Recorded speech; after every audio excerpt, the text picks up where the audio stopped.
Here at ABC10, we stand for you, and that means giving you context, depth, and advice to help you and your loved ones navigate this changing world. Hello, everyone. I'm Chris Thomas. Here's a collection of stories the team has been working on. This first story aired on To The Point. A company based in Fair Oaks called Anchored Tiny Homes says their product and service is top rated. But many customers say they have unfinished projects and liens placed on their homes. ABC10's Jeannie Nguyen has one family story and how the company is responding. Dad was excited to customize a home for himself. In Sarah Schumann's backyard in Orangevale lies this fresh start for her father-in-law. He lost his home in the 2018 Camp Fire.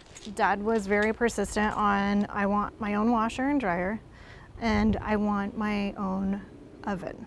The goal is to have her father-in-law walk into his brand new home with a sense of pride. I don't know. But it's bare bones is all it will be for now. Oh, I'm getting frustrated as heck. This project started back in February when Schumann and her family decided to hire Anchored Tiny Homes to build this tiny home in her backyard. Schumann agreed to pay around $120,000 for the completion of the project. But issues started happening when she noticed it was difficult to get a hold of the company regarding potential flooding issues. I couldn't get an engineer or anybody from Anchored Tiny Homes to come out and take a look at it. And then she started to get notices of liens being put on her property. Again, I'd reach out to my project manager. He said everything is fine. But Schumann says nothing is fine. Subcontractors stopped showing up to the project. And it's been 2.5 weeks since any work has been done. The remainder of an active construction site sits abandoned on her property. What has the response been? Nothing. Nothing. I just want to kind of humbly come on here and say that I'm sorry to everybody. Colton Paulus is the CEO. It was not our intention for any of this to happen, and we just grew too fast, took on too much debt, and AP built up to where we couldn't pay contractors on time just due to the explosive growth. And it leaves obviously jobs being stopped at this point. We're working, 12, 14-hour days to get investors in the door. Schumann's family is one of many, and Paulus confirms with ABC10 he has canceled some contracts for other families in attempt to make things right. An intention he says he has for all families, including Schumann's. It is our intention to finish every single job. It is not our intention to stop projects. We're not abandoning people and leaving them high and dry. After spending about $116,000 on this unfinished project so far, Schumann says the damage has been done. We're done. I'm done. Yeah. Keep in mind, the Fair Oaks-based company has dozens of franchises across the U.S. The owner told Jeannie Nguyen this is the only location that's in this situation. The CEO of the company told ABC10 he's hoping investors will jump on soon and hopes to have a positive update in the next few weeks. He's urging his customers to stay patient. And following our report, multiple employees told ABC10 the company sent an email saying they would not be able to make payroll. Now, we have reached out to the company about the situation, but they have not responded. For more on this story, head over to abc10.com/tothepoint. Well, we've all seen prices increase at the grocery store, but decades from now, experts say the price of meat will go sky high. We'll have more people to feed and not enough animals to feed them. That has scientists around the globe investigating ways to grow tons of meat without the animals. It's happening right now at the University of California, Davis. More than 50 researchers are working on the project. ABC10's Brandon Ritterman takes us inside their labs to see what might end up on your plate. Butchers won't agree on the best cut of meat. Yeah, beef is my favorite. But they all know that one steak is the most important. It's a ribeye, rib roast. This is where you get the prime rib from. This cut here is the cut that determines the quality grade for the whole carcass. The red part of the steak gives us the protein, but the flavor? The marbling is what we're looking for, is these little flecks of fat right in here. That fat's gonna render down and essentially self-baste this meat while it's cooking. Caleb Sennert runs the butcher shop on campus at the University of California, Davis. You can buy a steak there. It's also a science lab that's done decades of research helping ranchers to raise better beef. Now it's helping with a new problem. Can we grow real beef without the cow?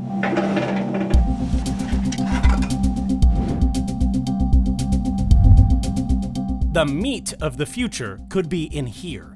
These vials contain cow stem cells, painstakingly harvested from the meat lab.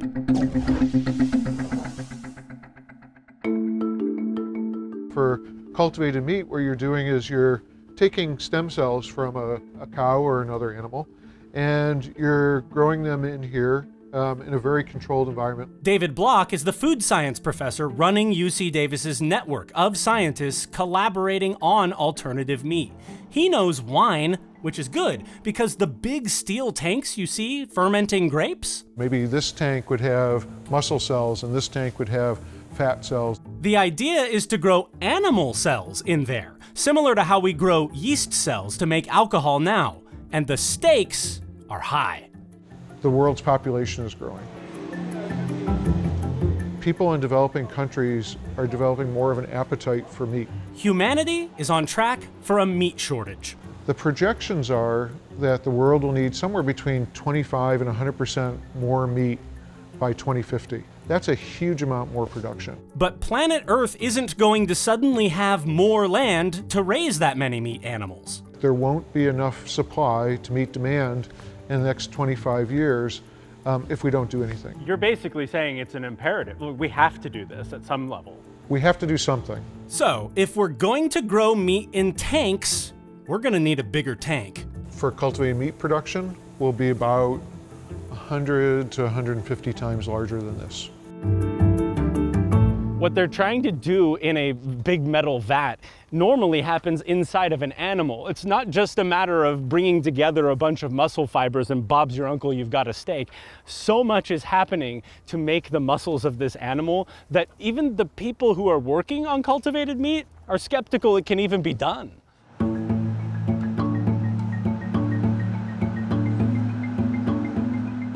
I don't want to be over optimistic. We are really trying to replicate in the lab something that nature took thousands of years to perfect. Anna Denikel is an animal scientist. It's such a big problem and there's so many angles to it. Lucas Smith studies medicine. His lab runs clinical trials for muscular dystrophy. Hers, research to help breed and raise livestock. Both professors' labs are already making real cow muscle, beef, from different kinds of stem cells. What we can do now, we can take a cell and make a muscle cell, but that's at the microscopic level. The microscope reveals what happens when they add the right ingredients to mimic the animal's body signals. The stem cells convert to muscle cells. They even start shaping into fibers. Still much too small, though, to make a steak. An actual muscle fiber has hundreds of former cells that have merged together to form these long, giant cells that are packed with protein. If scientists can grow longer muscle cells, also fat cells and connective tissue cells, they might be able to mix it into a lab-grown real beef burger, and someday, perhaps with special molds or 3D printers, make you a perfectly marbled steak. But will you ever actually see it in your grocery store? And what's it gonna take to get there? We already have more meat alternatives than ever, but almost all of it's made with plants. We've got wheat, gluten, soy protein. Cultured beef may not be an ingredient you see listed for a while. 10, 15 years out, maybe 20 years out. So in the interim, I think there needs to be other approaches. Other approaches are already swirling. These are high-protein food. This food is made of mycoprotein, fungus that humans have eaten for thousands of years. Professor Ruihong Zheng and her students made it more nutritious and shaped it into new forms. We can add the natural colors, natural flavors into fungi to make different products. Powder, jerky, and because they can make it round. Right now, this is the most expensive caviar in the world because it's made by PhDs. Cultured caviar, made by a startup that licensed the technology. Are you ready? How does one get ready? The eggs look real, modeled on local white sturgeon caviar. All right, Cheers. cheers. I found it soft, creamy, slightly slimy, and not too salty. I would not guess that it wasn't fish eggs. Yeah, well that's exactly the intent. This product launches later this year at about the same price as real caviar. Not bad considering it's made by feeding the fungus leftover almond hulls. Farm waste. That's the kind of idea it's going to take to make the cultured meat actually work. We want to produce protein-rich foods that everyone can afford. The most expensive part of growing meat is making the liquid soup the animal cells grow in. They're using purified, special proteins to make the animal cells divide and change. The mix of nutrients comes from the pharmaceutical industry. Filling a big metal tank with the ingredients they're using now would grow meat that nobody could afford. We can't have, a $5,000 hamburger. They'll need to keep developing the technology until they can make cultured meat for prices similar to or even cheaper than real meat. And if they do, we'll still have big questions. Could it be halal? Could it be kosher? I'm not sure I want to discuss that on camera, but I will say that I've heard that several rabbis have already decided that something like lobster that wasn't kosher to begin with will still not be kosher. Is it vegan? I've had vegan students who said that they would try it. We could potentially have actual meat that is slaughter-free. Yes, assuming that the initial cells came from a biopsy, then it could be slaughter-free. Even if slaughter-free meat comes to the masses, one thing's clear. The scientists are going to need help from the humanities to get people eating it. People aren't going to stop wanting a real steak anytime soon. Well, I can speak for myself. I won't. UC Davis started what it calls the Integrative Center for Alternative Meat with Protein with a multi-million-dollar federal grant. It's one of several research schools around the nation working to be a hub for this technology. In addition to cultivated meat and fungal protein, the center is also researching how to make plant-based alternatives better. It's a quest that goes way back to things like tofu, invented 2,000 years ago. Time now for Dollars and Cents. We answer your money questions and help you navigate a changing economy.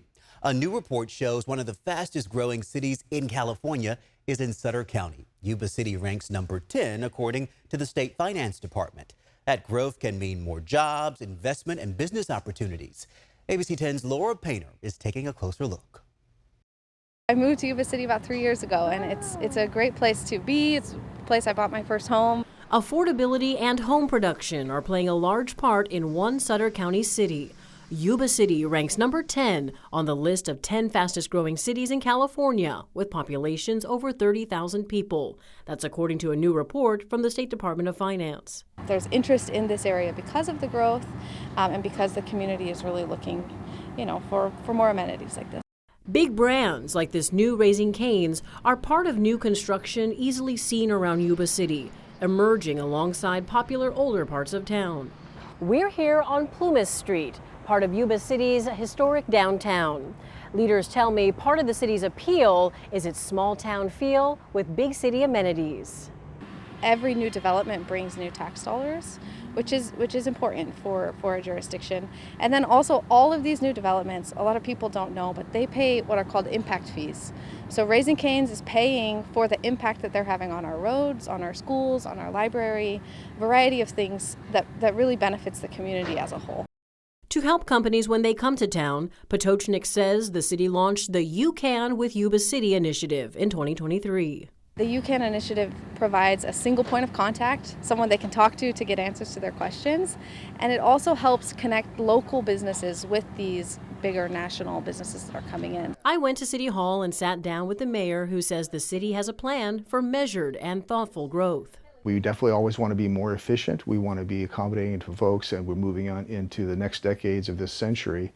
But we want to provide a lot of housing opportunities to where people can actually realize home ownership. City manager Diana Langley has worked for the city since 1996. She says the town has grown over the years in area and population through annexations. The majority of our growth, not only do we have infill development within this area, but we also have additional growth going to the west out here and then to the south down here. Langley says they're seeing more residential development from national and local home builders.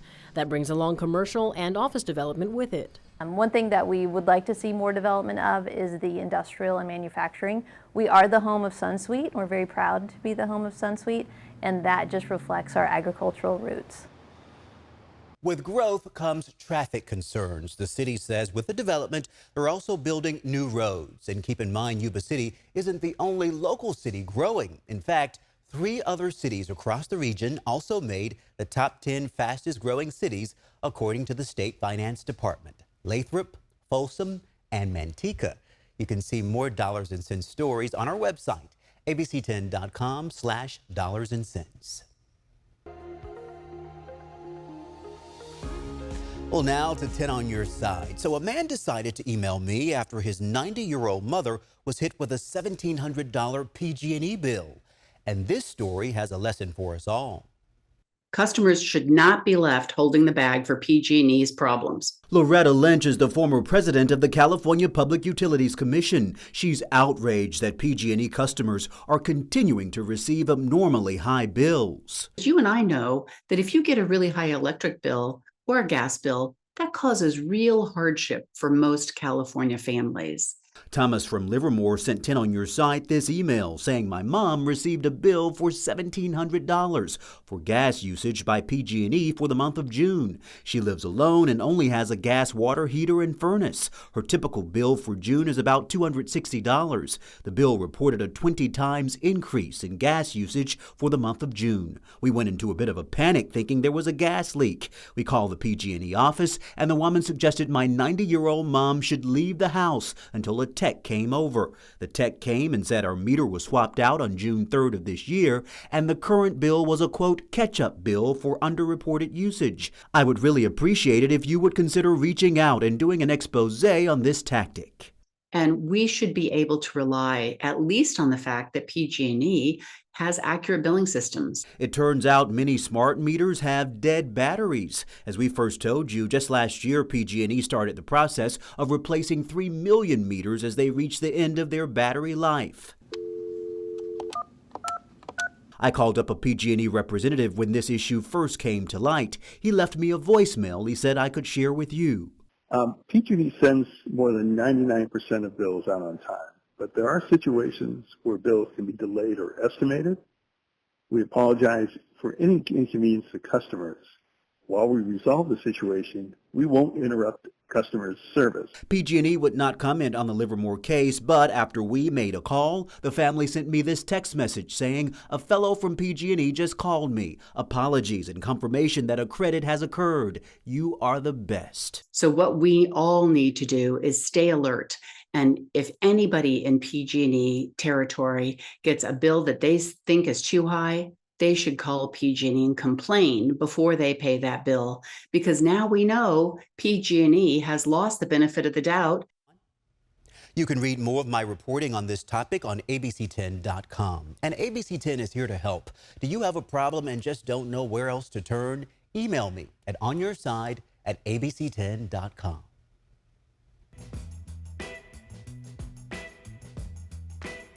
Okay, so when you hear that song, you know what that means. It's time to hit the back roads. This week, John Bartell takes us on a train ride through the Feather River Canyon on the world's largest steam locomotive, the Big Boy.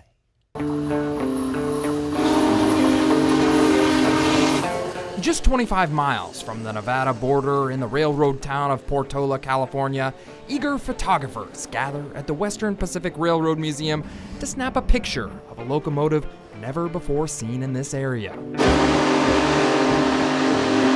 This is the Big Boy 4014, and it's the largest steam locomotive in the world. To be able to see the largest steam train in the world, especially the one that still works, it's out of this world. The Big Boy is the holy grail of locomotives in the train spotting community, and for the first time, it's entered into California on a whistle-stop tour from Portola to Roseville. So Big Boy's operated from Ogden, Utah, effectively to North Platte, Nebraska. Very short, small network. So we're making history here when we're traveling with the big boy, because big boys never traveled out in this part of the country. Ed Dickinson is with Union Pacific's Heritage Operations, and he's the one operating this beast. Well,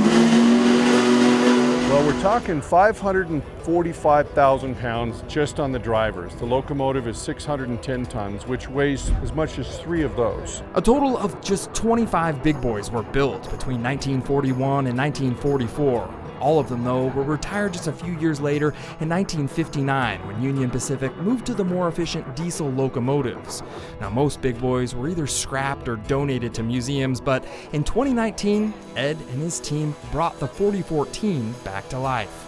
2.5 years it took us to completely disassemble this locomotive and build it back up again. As the big boy leaves Portola, I was offered a ride through a portion of the Feather River Canyon, one of California's most scenic and historic railroad routes. These are just one-of-a-kind views that you get in here. Now, you may remember my episode on the 7 wonders of the Feather River Canyon. Yeehaw! And you'll recognize this, the Callao Bridge. This 105-foot-long steel trestle stands more than 170 feet over Willow Creek. From inside the big boy, it feels like you're flying. And from ground level, spectators get one heck of a view. So as these guys roll through town, they have a certain celebrity status with all the rail fans. 19 miles northwest of the Callao Bridge is one of the Feather River Canyon's most unique engineering innovations, the Williams Loop. In order to get over the steep hill and keep the track at a 1% grade, builders looped a mile of track over itself, much like a spiral staircase. This is also where I got off the big boy to join the rail fans on the ground, because I wanted to see the next stop. The Ketty Y is the only railroad Y in the world with 2 tracks merging over a canyon and then entering a tunnel.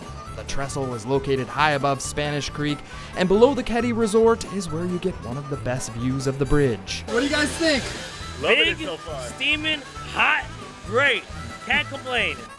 It takes a really dedicated person to be a train enthusiast to capture that perfect picture. As the 135-foot-long locomotive heads out of the Feather River Canyon, more and more train spotters start jumping on Highway 70 to see the big boy cross the Tobin Bridges, a railroad and vehicle bridge that crosses over each other. Locals say it's good luck to have a train pass over your car. Was it worth the wait? Oh, heck yes.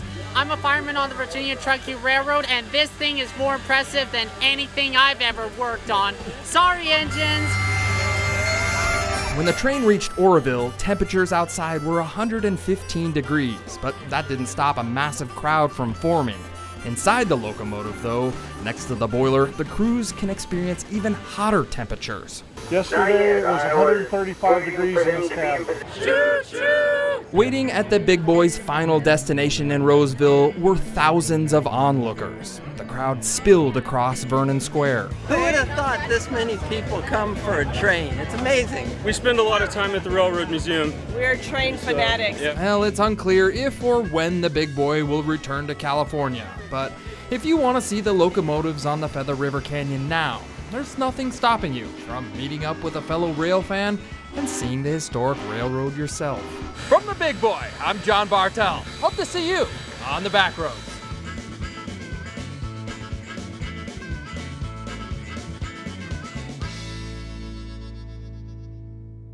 To watch all of John's stories, just text Backroads to 916-321-3310. And don't forget, we have more features just like this on the ABC10 Plus app. That's where you can also find the latest newscast and headlines and stay up to date on weather conditions. Thanks again for watching. I'm Chris Thomas. I'll see you next time. Weekday mornings on ABC10. I know what we're doing. We're getting you ready. Oh, you're going to know first. About the breaking news that affects you. What happened overnight right here in Northern California. And across America. Plus my 10-day forecast helping you plan and keeping you safe. That's how we do mornings. So you're ready to take on the day. ABC 10 Morning News. And Good Morning America. Right here on ABC 10. See you weekday mornings starting at 5.